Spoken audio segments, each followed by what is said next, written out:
Hello, मेरा नाम है चंद्रहास। स्टडी स्मार्ट में आपका स्वागत है। दोस्तों, इस वीडियो में हम देखेंगे यूनियन बजट 2017-18 की क्या कुछ इंपॉर्टेंट पॉइंट्स थे, मुख्य बिंदु क्या थे जो आपके एग्ज़ाम के लिए बहुत ही इंपॉर्टेंट होंगे। और इस वीडियो से आपको साल भर के अंदर जितने भी आपके एग्ज़ाम्स होंगे जिसमें आपका जनरल अवेयरनेस या फिर करंट अफेयर या फिर जनरल स्टडीज़ आते हैं, यहाँ से क्वेश्चन आपको देखने को मिलेंगे। तो यहाँ पे मैं आपको सबसे पहले सेक्टर वाइज बताऊंगा क्या कुछ इंपॉर्टेंट पॉइंट्स थे, उसके बाद हम आगे बढ़ेंगे। तो अगर मैं बात करूँ यहाँ पे, तो सबसे पहले हम बात करें क्या कुछ नए चेंजेस हुए हैं इस बजट सत्र में, या फिर ये जो बजट प्रस्तुत किया गया था इसमें क्या कुछ नई बातें थी। तो सबसे पहले तो आप थीम देख लीजिए, इसकी क्या थी, transform, energise and clean India. ठीक है, तो ये इसकी थीम थी बजट की। आपको इसकी डेप्थ में जाने की ज़रूरत नहीं है, ज़्यादा पूछेंगे नहीं, लेकिन आप वैसे समझ सकते हैं कि ट्रांसफॉर्म का मतलब क्या, बदलाव। जैसे बदलाव अभी हमारे सामने देखने को मिल रहे हैं गवर्नेंस में, अलग तरीके से कैसे गवर्न किया जा सकता है इंडिया को, क्या कुछ और बदलाव लाए जा सकते हैं, जैसे कैशलेस इकॉनमी चल रही है और सारी चीज़ों की चर्चा की जा रही है। वो आपके बदलाव एनर्जाइज करने का यहाँ पे मतलब रखा गया है कि कैसे युवाओं को एनर्जाइज किया जाए ताकि ज़्यादा से ज़्यादा वहाँ पे स्किल डेवलपमेंट का काम हो सके, फार्मर्स को कैसे एनर्जाइज़ किया जाए, कैसे अपनी इंडस्ट्रीज़ को एनर्जाइज़ किया जाए। तो वो सारी बातें इसमें आई गई। टोटल 10 डिफरेंट आपकी थीम्स हैं, उसको इसमें आपकी कंबाइन है, तो अलग से देखने की जरूरत नहीं है, ये आप समझ सकते हैं। क्लीन इंडिया मतलब क्लीन इंडिया में से का मतलब सफाई से रिलेटेड नहीं, बल्कि क्लीन इंडिया यहाँ पे आपका दिखाता है कि कैसे भ्रष्टाचार और अपराध, इन सारी चीज़ों को इंडिया से ख़त्म किया जा सकता है। तो उसके लिए क्लीन इंडिया लिया गया है। तो सबसे पहले मैं यहाँ पे आपको बताता हूँ कि क्या कुछ नया हुआ। तो हम व्हाट्स न्यू सबसे पहले ये देखते हैं। तो सबसे पहली बात ये है कि इस बार का जो बजट है वो 1 फरवरी को प्रस्तुत किया गया है। ठीक है, यूजुअली होता क्या है कि फरवरी के आखिरी दिन बजट हमारा प्रस्तुत होता है, लेकिन इस बार लगभग 90-92 साल का रिकॉर्ड तोड़ते हुए इस बार फरवरी 1 को बजट प्रस्तुत किया गया, और जो हमारा इकोनॉमिक सर्वे था वो 31 जनवरी को प्रस्तुत किया गया। ओके, तो ये एक बड़ी बात थी। दूसरी बड़ी बात ये थी कि यहाँ पे सुरेश प्रभु जो कि हमारे रेल मंत्री हैं, उनको टेंशन लेने की जरूरत नहीं थी, क्योंकि इस बार से जो हमारा बजट है, जनरल बजट है, उसमें ही रेल का बजट भी सम्मिलित कर लिया गया। और लगभग 92 साल का पुराना रिकॉर्ड ये टूट चुका है। मतलब 92 साल से हमारा जो रेल बजट और जनरल बजट है वो अलग अलग आपका प्रस्तुत हो रहा था, लेकिन अब से क्या हुआ कि ये आपका एक में कर दिया गया, जनरल बजट को रेल बजट के साथ ही मिक्स कर दिया गया, और अब इस बार दोनों एक साथ ही पेश हुए हैं। नेक्स्ट बात करें अगर, तो क्या था कि इस ऐसा पहली बार हुआ है कि जब हमारा जो बजट है वो आपका पेपरलेस हुआ है। ठीक है, पेपरलेस, ये भी एक तरीके से ट्रांसफॉर्म का ही आप नतीजा समझ सकते हैं कि जो भी बजट है वो हमारा पेपरलेस था। कोई भी पेपर में हार्ड कॉपी में बजट नहीं है लिखा हुआ, there will be no hard copies of the circulars, all the important documents will be submitted through union budget information system, UBIS। ठीक है, इसके तहत ही सारे जो भी इंपॉर्टेंट डॉक्यूमेंट्स थे वो सबमिट किए गए। ओके, नेक्स्ट बात करूँ अगर, तो यहाँ पे एक बदलाव और हुआ है क्या कि जैसा कि अभी कैशलेस इकॉनमी या जो हमारे 1000 और 500 रुपए के नोट बंद होने के बाद कहा जा रहा था ऐसा कि यहाँ पे प्लान एक बजट होता था, एक क्या होता है, नॉन प्लान बजट। ठीक है, मतलब प्लान बजट का जिसकी प्लानिंग आप कर सकते हैं। ठीक है, नॉन प्लान बजट का मतलब कि जिसके बारे में अभी पता नहीं। तो दो पहले अलग अलग कैटेगरीज होती थी, इन दोनों कैटेगरीज को एबॉलिश कर दिया गया, मतलब खत्म कर दिया गया, और एक जनरल बजट पेश किया गया। मतलब इसमें कोई भी कैटेगराइजेशन नहीं है प्लान और नॉन प्लान बजट का। ठीक है, दोनों एक साथ मिला करके यहाँ पे रखा गया है।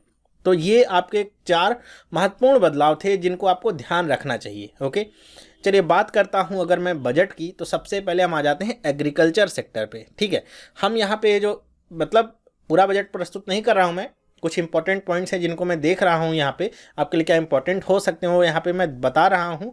और इसमें भी आपको बताऊंगा क्या चीज़ें आपको एकदम पढ़ के रखनी है और याद रखनी है, कभी भी पूछा जा सकता है एग्जाम से रिलेटेड। ठीक है, बैंक एग्जाम से रिलेटेड। तो यहाँ पे देखिए क्या है कि a sum of 10 lakh crore is allocated as a credit to farmers with 60 days interest waiver. मतलब कि किसानों के लिए 10 लाख करोड़ रुपए एज अ क्रेडिट देने के लिए यहाँ पे बात कही गई है, और 60 दिन का इंटरेस्ट वेवर है, मतलब 60 दिन तक उन पे कोई भी चार्ज इंटरेस्ट के तौर पे नहीं लगेगा। फिर यहाँ पे एक और क्या घोषणा हुई है कि फसल बीमा योजना को बढ़ा दिया गया है, 40% यहाँ पे बढ़ाया गया है कि 40% ऑफ क्रॉप एरिया को अब ये कवर करेगी फसल बीमा योजना। ओके, और अब ये कितना इसका बजट हो गया है, तो 1.41 lakh crore rupees in kharif kharif season, ये 2017 का जो खरीफ सीजन होगा उसके लिए बजट रखा गया है। ओके, यहाँ पे अगर फसलों की बात की जाए तो एक रबी की फसल होती है, एक खरीफ की फसल होती है। खरीफ की फसल में क्या आते हैं, जैसे आपका चावल वगैरह हो गया, धान वगैरह हो गया, धान वगैरह हो गया, ये सब खरीफ में आते हैं। गेहूं वगैरह हो गया, ये सब आपका रबी की फसल में आते हैं। ओके, नेक्स्ट अगर बात करूं यहाँ पे तो नाबार्ड फंड को इंक्रीज किया गया है, 40,000 करोड़ रुपए का अब ये फंड हो गया है नाबार्ड का इंक्रीज करके। नाबार्ड के बारे में आप सब जानते ही होंगे मेरे ख्याल से, तो ज़्यादा डिटेल में बताने की जरूरत नहीं, लेकिन ये जो फैक्ट्स हैं इनको याद रखना आपके लिए ज़रूरी है। इसको चाहे आप 2-4 बार रिवाइज कर लीजिए, एक एक दिन के 2-2 दिन के गैप पे आपको एकदम याद रहने चाहिए, क्योंकि यहीं से डायरेक्ट आपके क्वेश्चन बनते हैं। आपने एग्जाम अगर दिया होगा तो आपको पता होगा कि डायरेक्ट क्वेश्चन दे देते हैं कि नाबार्ड का फंड इस बार कितना एलोकेट हुआ है, 40,000 करोड़ रुपए। ठीक है, नेक्स्ट देखिए क्या है, a dedicated micro irrigation fund will be set up for NABARD with ₹5,000 crore initial corpus. मतलब 5,000 रुपए के इनिशियल कॉर्पस से एक माइक्रो इरिगेशन फंड यहाँ पे नाबार्ड के लिए यहाँ पे डेवलप किया गया है या उनको दिया गया है, एलोकेशन किया गया है 5,000 करोड़ रुपए का, और ये क्या है, माइक्रो इरिगेशन जो कि नाबार्ड को दिया गया है। ओके, फिर नेक्स्ट देखिए क्या है, irrigation corpus increased from 20,000 crore to 40,000 crore. मतलब जो इरिगेशन कॉर्पस है, मतलब जो सिंचाई का जो आपका है, उसके लिए 20,000 करोड़ था, लेकिन 20,000 करोड़ को बढ़ा करके 40,000 करोड़ कर दिया गया, लगभग डबल इसको कर दिया गया है सिंचाई के लिए। ठीक है, और यहाँ पे एक जो इम्पॉर्टेंट है वो क्या है कि डेयरी प्रोसेसिंग फंड को 2,000 करोड़ रुपए लगा करके यहाँ पे कॉर्पस लगा करके यहाँ पे सेटअप किया गया है। इसके लिए टोटल 8,000 करोड़ रुपए कहे गए हैं, अभी 2,000 करोड़ रुपए लगाया जाएगा, फिर 2,000 करोड़ रुपए अगले साल लगाया जाएगा, मतलब 4 सालों में इसको बनाने की पूरी योजना है। ओके, तो 2,000 करोड़ रुपए अभी लगाए। इसमें अगर बात करूँ मुख्य इंपॉर्टेंट पॉइंट क्या आपको याद रखने चाहिए, तो सबसे इंपॉर्टेंट है आपका ये तीसरा वाला पॉइंट कि नाबार्ड को कितने रुपए दिए गए हैं, इरिगेशन फंड आपका जो है कितना यहाँ पे बढ़ाया गया है, और जो छठा वाला पॉइंट है, मतलब ये पॉइंट तो सारे इंपॉर्टेंट है, लेकिन ये 3 पॉइंट बहुत ज़्यादा इंपॉर्टेंट है जहाँ से क्वेश्चंस आपके बन सकते हैं। नेक्स्ट मैं बात करता हूँ रेलवेज़ की, जिसके बारे में चर्चा हो रही थी। पहले तो इसका अलग से बजट होता था, तो काफ़ी लंबा चौड़ा यहाँ पे देखने को मिलता था, क्या नई ट्रेनें शुरू की गई, क्या बंद की गई, सारी चीज़ें होती थी, लेकिन इस बार ऐसा कुछ नहीं था। तो इसमें कुछ इंपॉर्टेंट पॉइंट हैं जिनको आप देख लीजिए। सबसे पहले बात करूंगा टोटल एलोकेशन की, तो वो आपका कितना है, 1,31,000 करोड़ रुपए एलोकेट किया गया है रेलवेज को। ठीक है, 1.31 लाख करोड़ रुपीज़ यहाँ पे रेलवेज को एलोकेट किया गया है। दूसरी जो इंपॉर्टेंट पॉइंट है वो क्या है कि इस अब से क्या कहा गया, no service charge on tickets booked through IRCTC। मतलब जो ऑनलाइन सुविधा है IRCTC, इसके तहत अगर आप टिकट बुक करते हैं तो आपको कोई भी सर्विस चार्ज देने की जरूरत नहीं पड़ेगी। अब सर्विस चार्ज हटा लिया गया, जिससे टिकटों के दाम भी यहाँ पे कम हो जाएंगे। ठीक है, तो ये बहुत इंपॉर्टेंट पॉइंट है आपका दूसरा वाला। फिर क्या है, एक रक्षा कोच यहाँ पे बनाया गया है, इसका एक नाम भी है रक्षा कोच, जो इसके लिए कॉर्पस बनाया गया है, इसका एक नाम भी है, वो नाम आपके लिए जानना जरूरी है। आप देखिएगा, सर्च करिएगा, आपको मिलता है कि नहीं। वैसे तो ज़्यादातर जगह पे केवल रक्षा कोच की ही बात की गई है, इसका नाम क्या डिसाइड किया गया है उसकी बात नहीं की गई है। तो रक्षा कोच जो है उसको 1 लाख करोड़ के कॉर्पस से इस्टेब्लिश किया जाएगा, और ये 5 साल के लिए है। देखिए इसका ईयर इंपॉर्टेंट है, ये 1 साल के लिए नहीं है, 5 ईयर्स के लिए है। और किसके लिए, फॉर पैसेंजर सेफ्टी, मतलब यात्रियों की सुरक्षा के लिए एक रक्षा कोच बनाया जाएगा, जिससे यात्रियों की सुरक्षा को और बढ़ाया जा सके। जो चौथा पॉइंट है वो भी आपका इंपॉर्टेंट है, क्या है कि unmanned level crossing will be eliminated bye 2020। मतलब 2020 तक भारत भर में कोई भी अनमैन्ड लेवल क्रॉसिंग नहीं होगी। नेक्स्ट बात करूँ अगर, तो यहाँ पे वैसे इसको याद रखना जरूरी नहीं है, ज़्यादा पूछा नहीं जाएगा, लेकिन एक बार ऐसे देख लीजिए कि यहाँ पे 3500 kilometre of railway lines to be commissioned this year, up from 2,800 kilometre last year. मतलब पिछली बार कहा गया था कि 2,800 किलोमीटर रेलवे लाइन बनाई गई है, इस बार अब कह रहे हैं कि 3,500 किलोमीटर और रेलवे लाइन को बढ़ाया जाएगा। एक छठा पॉइंट बहुत ही इंपॉर्टेंट है कि SMS based clean my coach service को यहाँ पे लाया जाएगा, जिसमें आप एक SMS करके अपने कोच की क्लीनिंग करा सकते हैं। अगर आपका कोच गंदा है तो SMS बेस्ड ये सर्विस होगी, जिसकी सहायता से आपके कोच को क्लीन किया जाएगा। ठीक है, तो बहुत इंपॉर्टेंट है, इसका नाम याद रखिएगा। सातवां भी इसी तरह बहुत इंपॉर्टेंट, क्या, coach Mitra facility will be introduce to register all coach related complaint. मतलब कोच से रिलेटेड आपको, आप जिस कोच में सफ़र करें उससे रिलेटेड कोई भी कंप्लेन है तो आप कोच मित्र फैसिलिटी का यूज़ कर सकते हैं, और उसके तहत ही आपकी जो भी शिकायतें होंगी सब वहीं पर रजिस्टर होंगी, उसी के तहत आपका निपटारा होगा। ठीक है, आठवां क्या है कि 2019 तक सभी ट्रेनों में बायो टॉयलेट्स लग जाएंगे। ठीक है, बायो टॉयलेट्स के बारे में मेरे ख्याल से आपने पहले सुना होगा। बायो टॉयलेट्स कैसे काम करते हैं, मतलब यहाँ पे पानी का इस्तेमाल नहीं होता है, ड्राई होते हैं। और जैसे हमारी नेचर जो है किसी भी एलिमेंट को अलग अलग हिस्सों में तोड़ती है, जो हमारे माइक्रो ऑर्गेनिज्म का काम होता है, सेम उसी लेवल पे ये काम करता है। और यहाँ पे बताया जा रहा है कि अगर ये टॉयलेट्स आपके लग जाते हैं तो बहुत सारा जो हमारा वेस्ट होता है पानी, उसकी भी बचत होगी और इसकी हेल्प से हम पानी भी बना सकते हैं। इसके बारे में थोड़ा सा आप पढ़िएगा, बहुत ही अच्छी चीज़ है जो 2019 तक सभी ट्रेनों में लग जाएगा। फिर नवा पॉइंट क्या है कि 500 stations will be made differently abled friendly, मतलब 500 नए स्टेशन जो हैं जो अभी तक ऐसे फ्रेंडली नहीं हैं डिफरेंटली एबल्ड लोगों के लिए, तो उनके लिए अब इनको बनाया जाएगा। मतलब वहाँ पे जैसे आपकी लिफ्ट वगैरह लगाई जाएंगी, जिससे जो डिफरेंटली एबल्ड लोग हैं वो आसानी से आ जा सकें एक प्लेटफॉर्म से दूसरे प्लेटफॉर्म तक। और इसी तरह की सुविधाएं, व्हील चेयर वगैरह ये सब बढ़ाई जाएंगी, जिससे उनको सुविधा हो, उनको कोई भी तकलीफ ना हो। ये 500 स्टेशन और यहाँ पे तैयार किए जाएंगे। तो अगर इंपॉर्टेंट पॉइंट की बात करूँ तो ये आपका दूसरा पॉइंट है, चौथा पॉइंट है, छठा, सातवां और आठवां पॉइंट भी आपका बहुत ही इंपॉर्टेंट है। यहाँ से आपके क्वेश्चंस निकल सकते हैं, तो इनको ध्यान में रखिएगा। नेक्स्ट बात करूं अगर मैं, तो इंफ्रास्ट्रक्चर में तो बहुत ज़्यादा यहाँ पे नहीं है। देख लीजिए पॉइंट क्या है कि 64,000 करोड़ रुपए एलोकेट किए गए हैं हाईवेज़ के लिए, हाईवेज़ को बनाने के लिए। हाई स्पीड इंटरनेट कहा गया है कि हाई स्पीड इंटरनेट जो है आपकी ग्राम पंचायतों तक पहुंचाई जाएगी। अभी जो ग्राम पंचायतों तक अभी भी इंटरनेट की पहुंच है, लेकिन उसकी स्पीड बहुत ही स्लो है।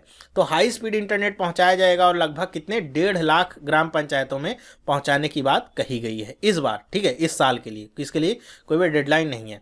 फिर क्या है तीसरा, new metro rail policy will be announced with new modes of financing, मतलब मेट्रो को ज़्यादा से ज़्यादा शहरों में पहुंचाने के लिए नई एक पॉलिसी बनाई जाएगी। मतलब पॉलिसी का मतलब क्या है, यहाँ पे डिसाइड किया जाएगा कितना फंड, अगर किसी स्टेट में जा रहा है, किसी सिटी में जा रहा है नया मेट्रो प्रोजेक्ट, तो वहाँ पे उस स्टेट को कितना पैसा देना पड़ेगा, सरकार कितना पैसा देगी, और अगर पब्लिक पीपीपी मॉडल फॉलो करते तो वहाँ से कितना आपका पैसा आएगा। तो ये सारी चीज़ों को लेकर के एक नई पॉलिसी यहाँ पे बनाई जाएगी। ठीक है, तो क्योंकि रेलवे प्रोजेक्ट आपके होते हैं तो बहुत ही यहाँ पे पैसों को लेकर के बहुत ही ज़्यादा डिफिकल्टी का सामना करना पड़ता है, तो इसलिए एक नई पॉलिसी यहाँ पे इम्प्लीमेंट की जाएगी। तो इंफ्रास्ट्रक्चर से लेके आपके ये 3 न्यूज़ हैं जो आप देख सकते हैं।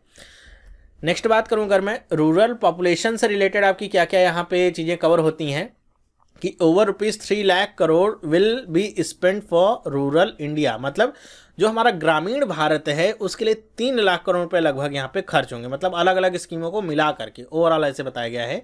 और यहाँ पे अगर बात करूँ मैं, मनरेगा जो आपकी स्कीम है उसको अभी तक का सबसे हाईएस्ट एलोकेशन दिया गया है 48,000 करोड़ रुपए का, मनरेगा स्कीम को। ध्यान रखिएगा, एलोकेशन जो है अलग अलग स्कीमों को, वहाँ से आपके पेड क्वेश्चंस होते हैं, पूछे जाते हैं, तो इन सारे क्वेश्चंस को आप नोट रखिए। ये आपका दूसरा पॉइंट बहुत ही बेहद इंपॉर्टेंट है कि मनरेगा स्कीम को इस बार 48,000 करोड़ रुपए मिले हैं, जो कि अब तक का सबसे हाईएस्ट एलोकेशन है।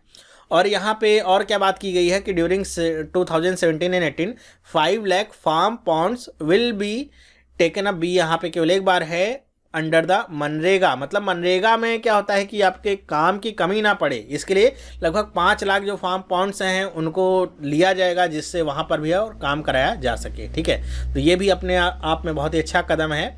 फिर फोर्थ पॉइंट देखिए क्या है कि will take steps to ensure participation of women in मनरेगा अप टू 55%, मतलब मनरेगा में ज़्यादातर देखा क्या जाता है आदमियों का ही पार्टिसिपेशन होता है, तो औरतों के पार्टिसिपेशन को भी बढ़ाया जाएगा और इसको लगभग 55% तक बढ़ाया जाने का यहाँ पे ऐसा अनुमान लगाया गया है। फिर नेक्स्ट देखिए क्या है, the government proposes to complete 1 crore houses for those without homes, मतलब गवर्नमेंट लगभग 1 करोड़ हाउस बनाएगी साल भर के अंदर उन लोगों के लिए जिनके पास अभी तक अपना घर नहीं है। ठीक है, प्रधानमंत्री आवास योजना के तहत शायद ये आपका बनेगा। 6 पॉइंट यहाँ पे क्या है कि गवर्नमेंट यहाँ पे यूनियन बजट में इंक्लूड किया गया है 19,000 करोड़ रुपए, और कौन सी स्कीम को, प्रधानमंत्री ग्राम सड़क योजना के लिए ये 19,000 करोड़ रुपए आपके एलोकेट किए गए हैं। ये भी काफ़ी इंपॉर्टेंट पॉइंट है, डायरेक्ट क्वेश्चन यहाँ से मिलता है। फिर क्या है यहाँ पे देखिए 7वां 8वां पॉइंट क्या है, काफ़ी नई चीज़ें इंट्रोड्यूस की गई, इनको देखिएगा। इनका ईयर यहाँ पे इंपॉर्टेंट रहेगा कि the country well on way to achieve 100% rural electrification by March 2018, मतलब कहा गया है कि मार्च 2018 तक भारत में लगभग हर ग्रामीण क्षेत्र में आपका 100% इलेक्ट्रिफिकेशन आपका पहुंच जाएगा। मतलब भारत में कोई भी ऐसा रूरल एरिया बचेगा नहीं जहां तक लाइट नहीं पहुंचेगी। ध्यान रखिएगा, 100% रूरल इलेक्ट्रिफिकेशन का मतलब है कि उस गांव तक लाइट पहुंच जाएगी, वहां पे 24 घंटे लाइट रहेगी, ऐसा नहीं है। ठीक है। 8th पॉइंट क्या है, the government targets to bring 1 crore household out of poverty by 2019। मतलब कि 2019 तक लगभग 1 करोड़ परिवारों को, 1 करोड़ लोगों को नहीं, हाउस होल्ड्स कहा गया, परिवारों को, लगभग 1 करोड़ परिवारों को यहाँ पे 2019 तक गरीबी रेखा से बाहर निकाला जाएगा। मतलब पॉवर्टी लाइन से ऊपर लाने का प्रयास किया जाएगा। मतलब ऐसा नहीं कि पॉवर्टी लाइन को घटा दिया जाएगा।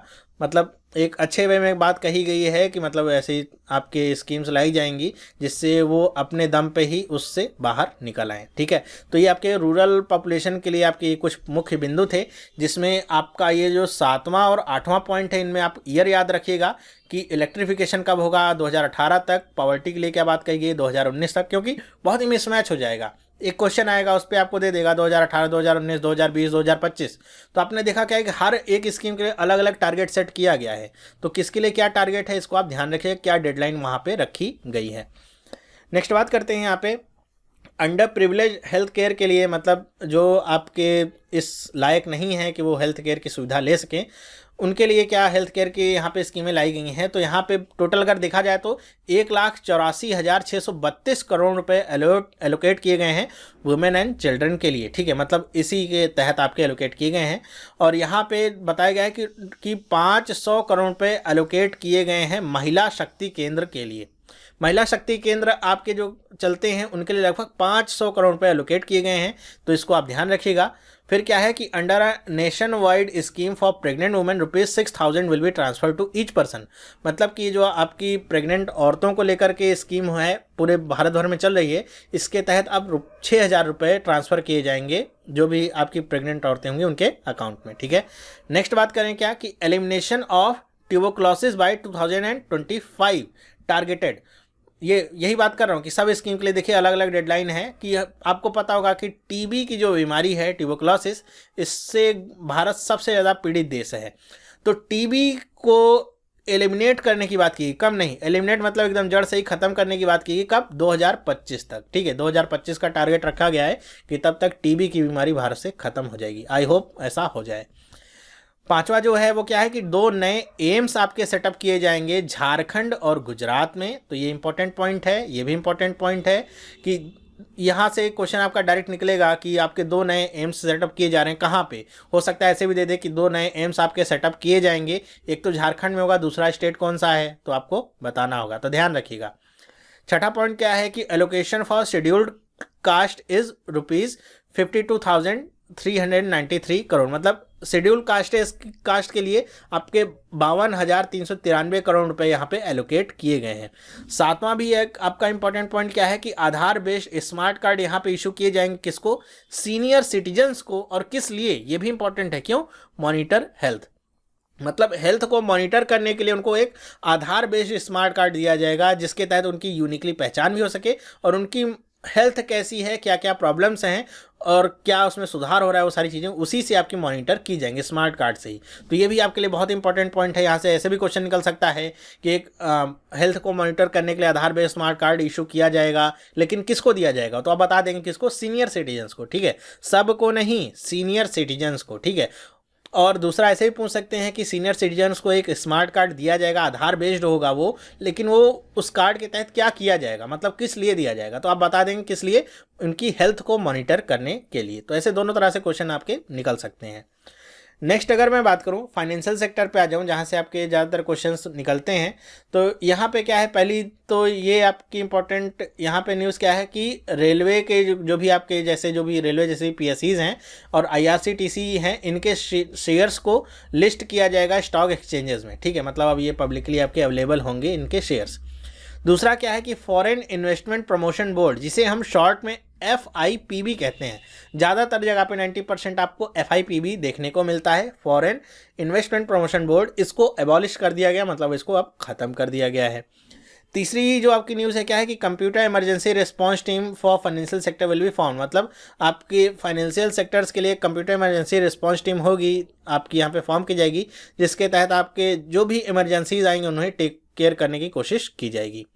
फिर यहाँ पे जो चौथी न्यूज़ है वो इंपॉर्टेंट है, वो क्या है कि प्रधानमंत्री मुद्रा योजना, इसके लिए जो लेंडिंग टारगेट रखा गया है वो कितना है, 2.44 लाख करोड़ का 2017-18 के लिए। मतलब मुद्रा योजना के तहत आपने देखा था कि 3 तरह के आपके लोन दिए जाते हैं, ठीक है, उन तीनों के नाम भी आपको मैंने शायद बताए थे या फिर आपसे पूछे थे। तो 3 तरह के आपके लोन दिए जाते हैं, शिशु, किशोर और तरुण, ये आपके 3 तरह के लोन दिए जाते हैं मुद्रा योजना के तहत। और बढ़ते हुए क्रम में मैंने बताया शिशु में 50,000 तक मैक्सिमम दिया जाता है, किशोर में आपका 5 लाख तक मैक्सिमम और तरुण में 10 लाख तक मैक्सिमम आपका लोन दिया जाता है। तो इसके लिए लेंडिंग टारगेट इस बार 2.44 लाख करोड़ रुपीस रखा गया है। फिर पांचवी न्यूज़ भी आपकी यहाँ पे इंपॉर्टेंट क्या है इसमें कि डिजिटल इंडिया के तहत जो आपकी अभी हाल ही में भीम ऐप लॉन्च की गई है, जो कि पेमेंट के लिए आपका यूज़ होता है, तो उसके तहत आपकी 2 नई स्कीमें चलेंगी भीम ऐप के तहत। पहली स्कीम तो होगी referral bonus for the users, ठीक है, मतलब अगर आप भीम ऐप को किसी को रेफ़र करते हैं और ज्वाइन करता है तो उस पर आपको रेफरल बोनस मिलेगा, ठीक है। दूसरा है कैशबैक फॉर द ट्रेडर्स, मतलब जो भी ट्रेडर्स उसको यूज़ करेंगे उनके लिए उनको कैशबैक मिलेगा, ठीक है। तो ये 2 तरह की आपकी स्कीमें यहाँ पे भीम ऐप के तहत लाई जाएंगी। छठी न्यूज़ भी आपकी बहुत इंपॉर्टेंट है कि ज़्यादातर लोगों को प्रॉब्लम होती थी पासपोर्ट बनवाने के लिए, तो अब आपकी जो हेड पोस्ट ऑफिस होगी उसे जो है पासपोर्ट सर्विस का एक सेंट्रल ऑफिस बनाया जाएगा। तो ये अपने आप में बहुत ही अच्छा कदम है, ठीक है। 7वां जो है क्या है कि फॉर बिग टाइम ऑफेंसेस, मतलब जैसे भी हमने देखा था विजय माल्या वगैरह का केस, जो मतलब लोन लेकर के या पैसा लेकर के भाग जाते हैं देश से बाहर, तो उन जैसे लोगों के लिए जो है नया आपका कानून आएगा, जिसके तहत उनकी जो यहाँ पे देश में जो संपत्ति है उसे आपका जब्त किया जाएगा या उससे उनके लोन की या पैसे की रिकवरी की जाएगी। ओके, मतलब अपने आप को दिवालिया घोषित करके अगर देश से बाहर भी चले जाते हैं तो भी अब ऐसा नहीं हो पाएगा। तो ये इंपॉर्टेंट यहाँ पे न्यूज़ें हैं, मेरे ख्याल से आप सबको ही पढ़ के रखिएगा, कुछ भी यहाँ से पूछा जा सकता है। नेक्स्ट अगर मैं बात करूँ फिजिकल सिचुएशन की, तो यहाँ से भी आप देखते होंगे काफ़ी क्वेश्चन आते हैं। तो अगर देखा जाए तो इस बार टोटल खर्च कितना किया जाना है, तो वो है 21,47,000 करोड़ रुपये आपका टोटल खर्च होना है, ठीक है। पहले ही बताया कि प्लान और non plan expenditure to be abolished, मतलब जो मैंने बताया था कि प्लान और नॉन प्लान एक्सपेंडिचर पहले होता था कैटेगराइज, उसे अब खत्म कर दिया गया है। And focus will be on capital expenditure which will be 25.4%। अब फोकस किस पे होगा, केवल कैपिटल एक्सपेंडिचर पे ही होगा। फिर यहाँ पे तीसरा पॉइंट क्या है कि 3,000 करोड़ रुपए under the department of economic affairs for implementing the budget announcement, मतलब जो बजट में अनाउंसमेंट की गई हैं उसके इम्प्लीमेंटेशन के लिए 3,000 करोड़ रुपए डिपार्टमेंट ऑफ इकोनॉमिक अफेयर्स को यहाँ पे एलोकेट किए गए हैं। और साइंस एंड टेक्नोलॉजी के आपके जो डिपार्टमेंट हैं उनके लिए 37,435 करोड़ रुपये आपके एलोकेट किए गए हैं। फिर क्या है कि total revenue transfer to state and union territories is 4.11 lakh crore rupees, ये आपका टोटल रेवेन्यू ट्रांसफ़र होगा। मेरे ख्याल से इसमें कुछ बढ़ोतरी हुई है, देख लीजिए कितने परसेंट की है। जो रेवेन्यू डेफिसिट है वो 1.9% का आपका रहेगा, ऐसा कहा जा रहा है। और जो फिजिकल डेफिसिट है जिसके बारे में बहुत बात हो रही थी, वो क्या है 3.2%, इसको कहा गया है कि 3.2% ऑफ जीडीपी रहेगा फिजिकल डेफिसिट। ओके, और आगे आने वाले सालों में इसे जो है 3% पे लाने का प्रयास अपना किया जाएगा, ठीक है। तो ये इंपॉर्टेंट है, फिजिकल डेफिसिट का आप याद रखिएगा कि कितनी रेट है। यहाँ पे जो 5वां पॉइंट है ये भी आपके लिए इंपॉर्टेंट है। और ये आपका दूसरा पॉइंट कि plan and non plan expenditure को भी यहाँ पे एबॉलिश कर दिया गया है। तो फिजिकल आपके अगर बजट से क्वेश्चंस आते हैं तो यहाँ से आपके क्वेश्चंस निकल सकते हैं। नेक्स्ट अगर मैं बात करूँ यूथ की, युवाओं के लिए इस बजट में क्या था, तो यहाँ पे एक नया आपका सिस्टम इंट्रोड्यूस किया गया है। क्या मेज़र करने के लिए, एनुअल लर्निंग आउटकम, मतलब आपने साल भर में क्या लर्न किया उसके लिए एक नया सिस्टम आपका इंट्रोड्यूस किया जाएगा।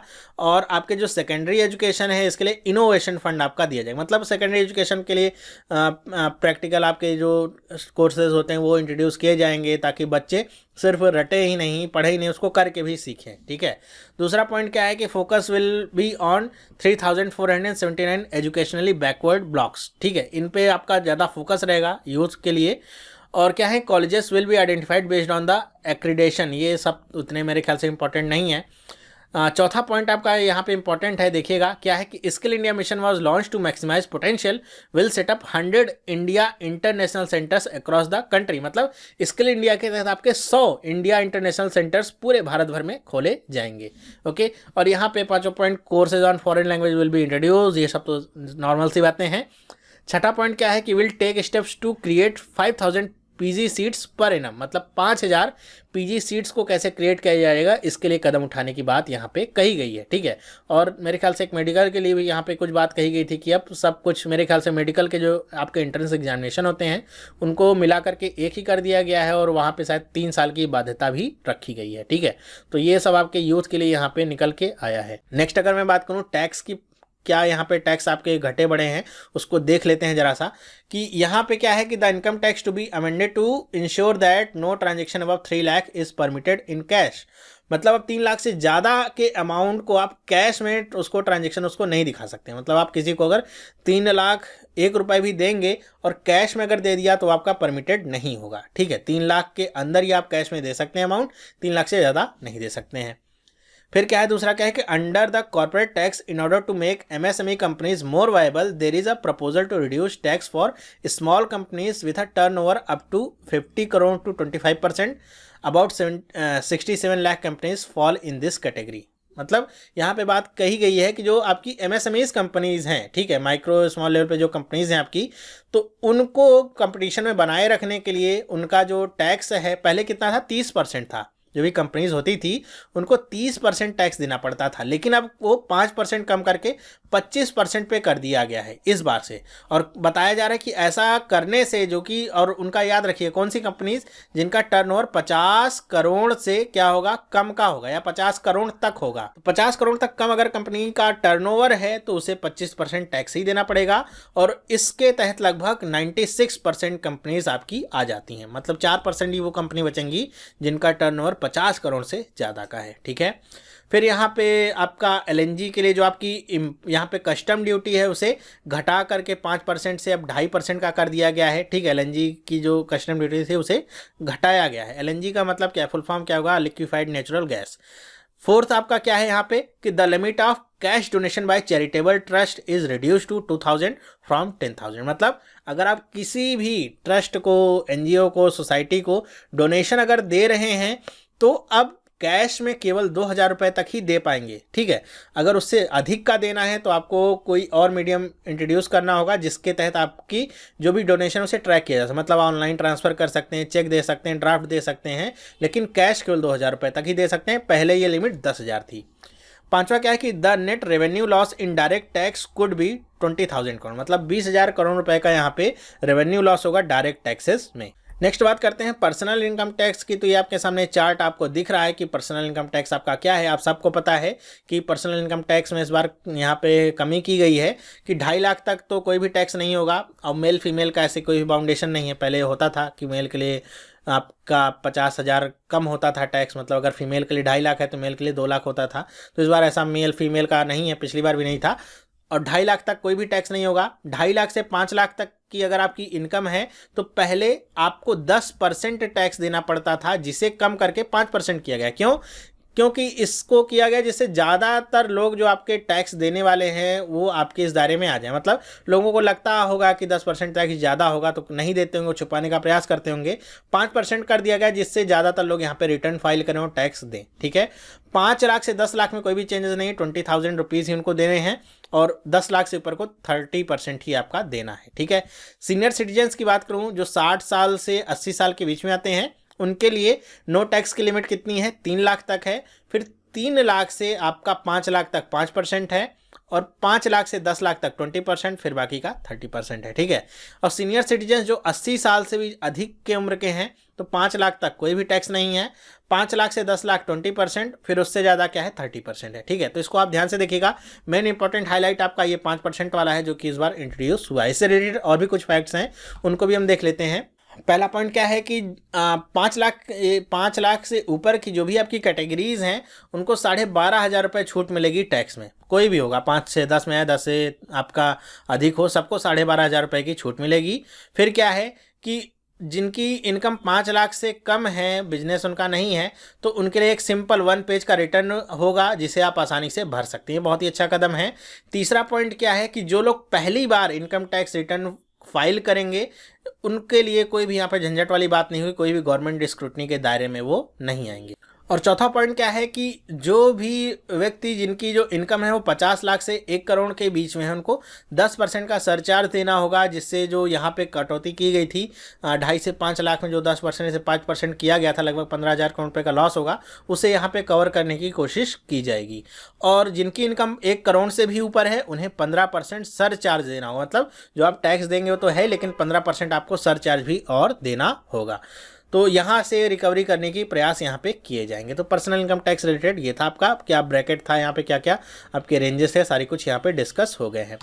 नेक्स्ट बात करूँ तो यहाँ पे एक नई चीज़ इंट्रोड्यूस हुई है, फंडिंग ऑफ पॉलिटिकल पार्टीज़ की। पॉलिटिकल पार्टीज़ को लेकर के भी यहाँ पे पहली बार ऐसी बात हुई है कि आपका जो भी पॉलिटिकल पार्टीज़ हैं वो अब 2,000 रुपये तक कोई भी आपका जो डोनेशन है उसे नहीं ले पाएंगी। जैसा कि ट्रस्ट के बारे में मामले में हमने देखा कि कैश में वो नहीं ले पाएंगी। पहले जो लिमिट थी वो आपकी 20,000 थी और इसे अब कम करके 2,000 कर दिया गया है कि मतलब 2,000 से अधिक अगर लेना है तो उसे आपको कोई और मोड दिखाना पड़ेगा जिससे आपकी जो डोनेशन है उसे ट्रैक किया जा सके। मतलब कौन दे रहा है, कितना दे रहा है, सब कुछ ट्रैक हो पाएगा। मतलब अगर आपको दिखाना है किसी ने 2 लाख रुपए दिए हैं तो कैश में आप नहीं दिखा सकते हैं। ओके, फिर क्या है next, political parties will be entitled to receive donation by the cheque or digital mode from donors. वो तो मैंने बता दिया, आप कैसे भी आप पॉलिटिकल पार्टीज़ के अगर आप चला रहे हैं तो आप कैसे भी डोनेशन ले सकते हैं। कैश से भी ले सकते हैं, चेक से भी ले सकते हैं, डिजिटल मोड से भी ले सकते हैं, लेकिन कैश में लिमिटेशन है कि 2,000 से ज़्यादा नहीं ले सकते, बाकी सब में आप कितना भी लीजिए।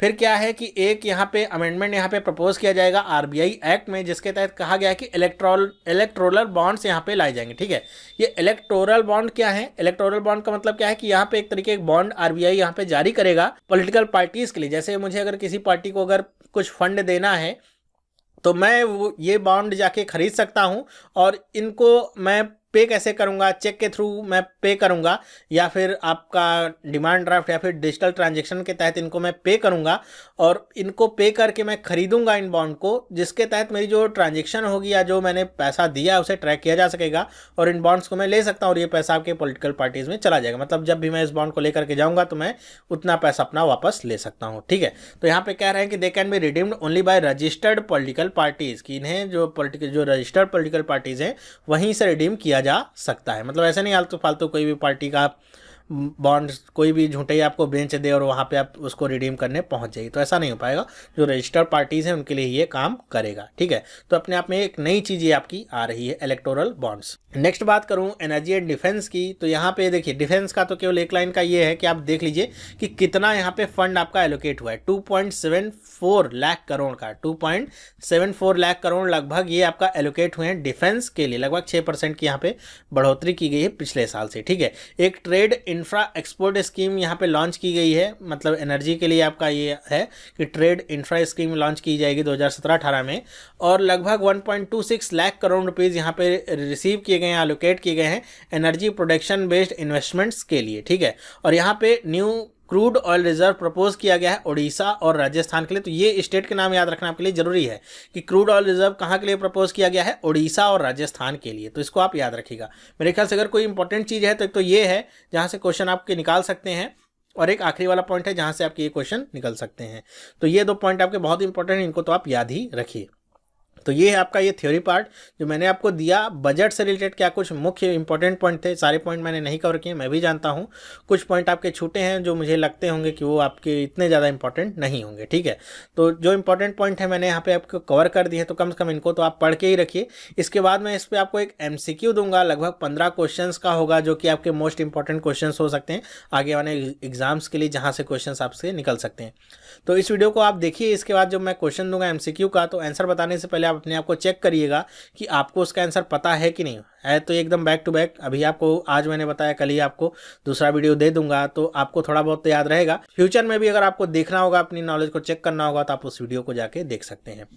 तो इस वीडियो में तो बस इतना ही। मैंने अपनी तरफ से पूरी कोशिश की कि आपको समझा सकूं शॉर्ट टाइम में कि क्या कुछ हमारे बजट में था और क्या कुछ आपको यहाँ पे ध्यान रखना था, जहाँ से आपके क्वेश्चन निकल सकते हैं एग्जाम में। तो ये वीडियो आपको कैसा लगा मुझे आप कमेंट करके बताइएगा कि वीडियो आपको पसंद आया कि नहीं। वीडियो पसंद आया तो लाइक करिए और लोगों के साथ, अपने दोस्तों के साथ विशेष शेयर करिए, जिससे ज़्यादातर लोगों को ये वीडियो मिल सके और वो भी जान सकें कि क्या कुछ इंपॉर्टेंट पॉइंट्स थे। तो अब हम मिलेंगे नेक्स्ट वीडियो में। ये वीडियो देखने के लिए आपका बहुत बहुत धन्यवाद। आप अगर इस चैनल पर नए हैं, पहली बार इस वीडियो को देख रहे हैं, तो आज इस चैनल को सब्सक्राइब कर लीजिए, जिससे इस तरह की इंपॉर्टेंट अपडेट्स आपको मिलती रहेंगी और आपकी प्रिपरेशन और अच्छी होती रहेगी। तो ये वीडियो देखने के लिए आपका बहुत बहुत धन्यवाद। Have a nice day and bye.